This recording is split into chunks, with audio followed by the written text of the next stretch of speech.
Claudine, GTD. What does GTD stand for? Got it, bro. You mean to tell me this is the way that we finna start our new year off? Listen, I was just told just a few minutes ago, okay, after I had ordered my appetizer, that my budget for my date, my first date, is $30. Like, in a way, it's encouraging to see these kind of videos emerge from the Black community because they are a representation of Black men taking some of the power back. And I think that's very necessary, and it's a point I'm going to make in this video for one specific reason. Because you're going to hear her push back about having a budget for the date. I was just told just a few minutes ago, okay, after I had ordered my appetizer, that my budget for my date, my first date, is $30. Like, where they do that at? You know what I mean? And then You're supposed to be a grown woman and you're recording me.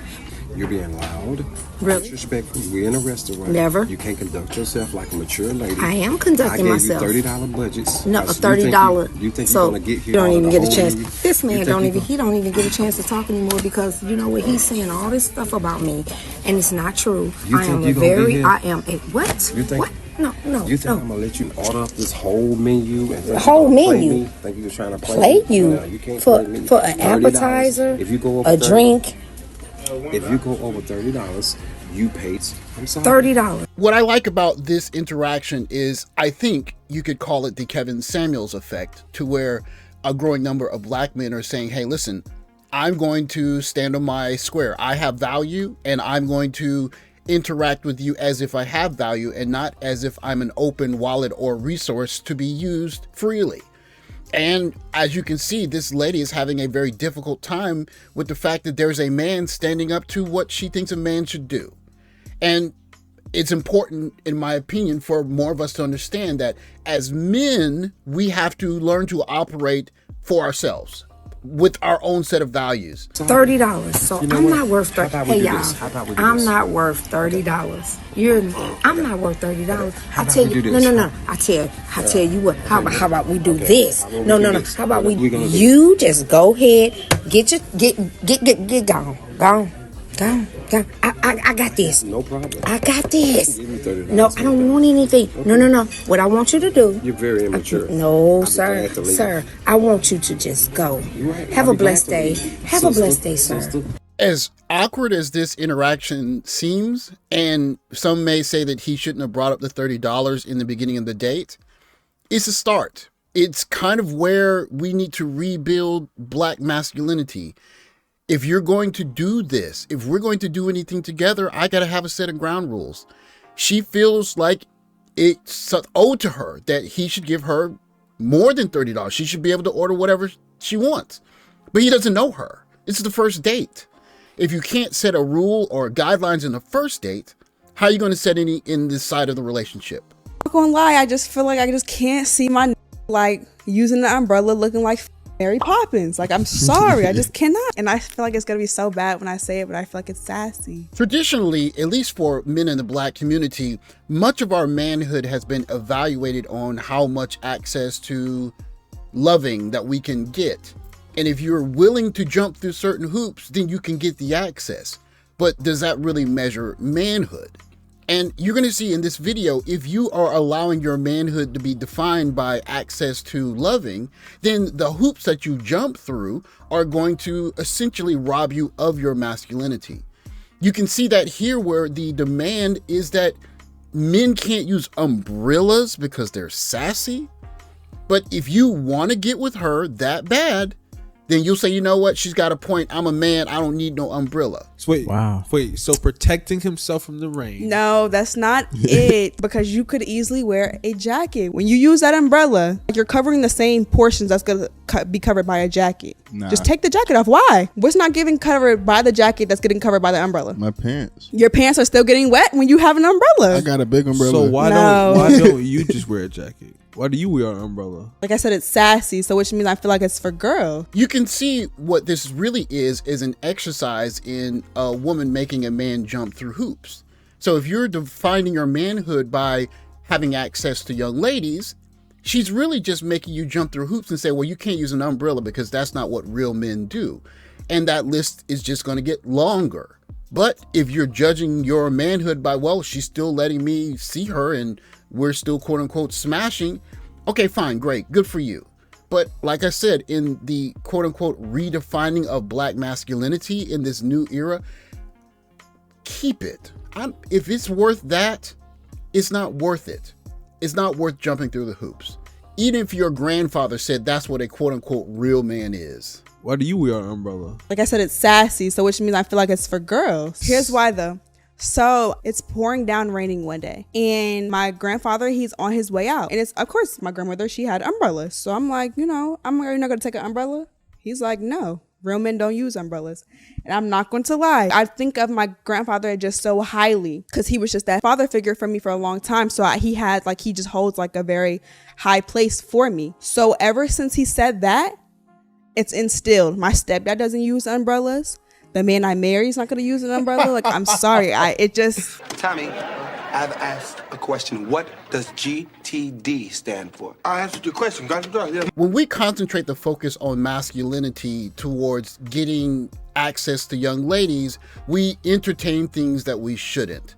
Like this unfortunate conversation. I don't think you can match my energy. You don't think so? Yeah. Who do you think you are? My tongue literally put a man in the hospital. He almost had a heart attack. Cat. No, dead ass. Dead ass. No, dead ass. She put a man in the hospital. He just got that good because I liked him that much. If I like you that much, you get that good.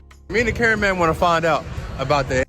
Also, I have. That's crazy. What does GTD stand for? Got the draws, okay? I'm not going to speak about the presentation of these young ladies. I'll let you do that in the comfort of wherever you're watching this video. But I did want to respond to the gentleman basically showing interest in that he wanted to see whatever they had to offer.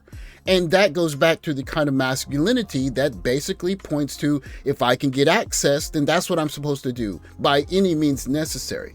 But if you're not willing to set a line, to draw a certain kind of standard around your behavior or who you'll accept being with, then it just turns into being a slave to that energy that leads you around instead of you mastering that energy. As corny as it sounds to say, if you don't master that energy, you're going to have the same problem with women, whether you stay at home or go overseas. So you best well deal with it before you leave, because you're just going to find the same problems that you're leaving wherever you're going.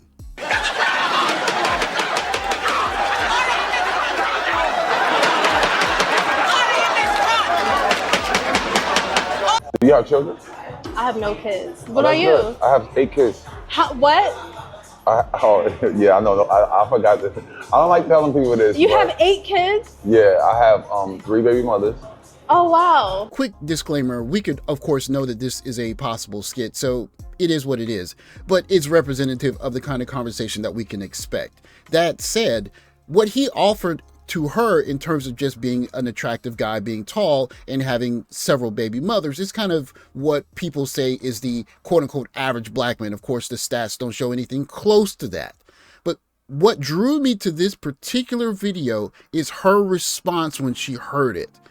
And listen closely, because this is exactly why men cannot define ourselves by whether women like us or not. What are you? Good. I have 8 kids.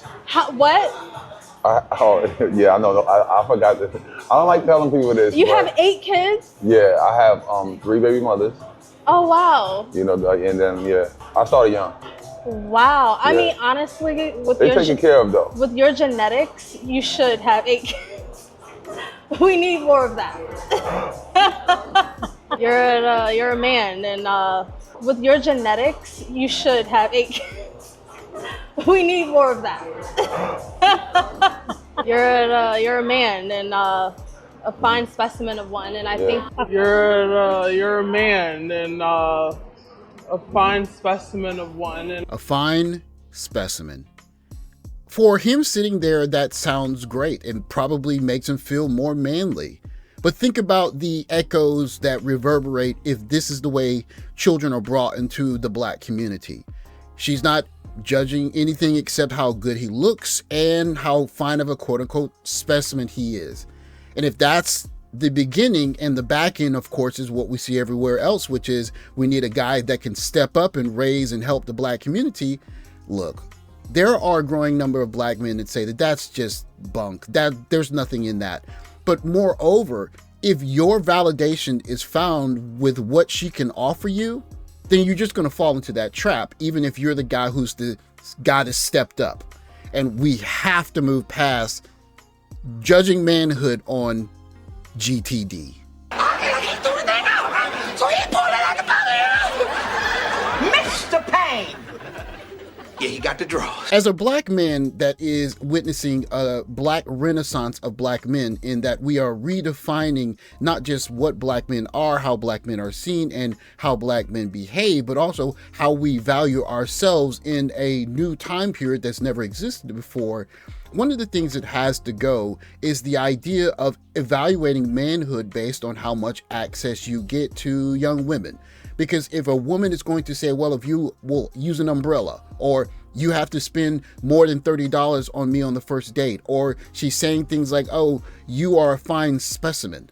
Those are not things that are going to either, one, lift you up as a man, or two, lift up the black community or any community that you are a part of.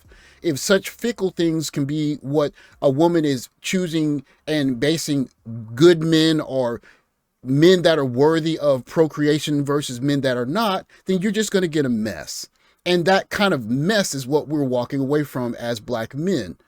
The truth is, if we're walking away from that mess, though, we have to leave some of those principles behind. Obviously, I could talk about my life here in Asia and the kind of young ladies that I have dated and such.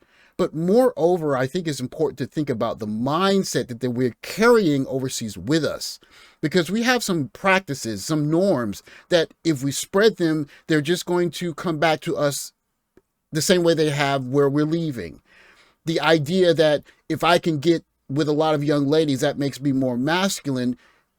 It has its place, I'm sure, but your masculinity is not going to be determined by the number of young ladies that you get in your bed. It's going to be based on the things that you get done when you're not doing that. And we as black men have to reevaluate our value system for ourselves, much less the women that say yes or no to us. Because if we don't do that, we're just going to recreate what we have back home wherever we go to. Getting the draws, it's not really that big of a deal, gents. This is something you'll understand as you grow and get north of 40. What you'll soon understand is that what's important is not the number of young ladies you can get in your bed, but the kind of opportunities and businesses and ideas and great things that you can create with your two hands that is going to create a community to where after you lay down with those young ladies and create families, those kids are going to be movers and shakers in the future. We are at step 1, and we need to think a couple of steps ahead so that our step 9 and 10 are going to be ones that are going to make a difference. Otherwise, we're just going to be the same place, complaining about the same things in another 30, 40, 50 years. Thanks for watching. Like, subscribe, comment below. I'll catch you in the next video. Take care, guys.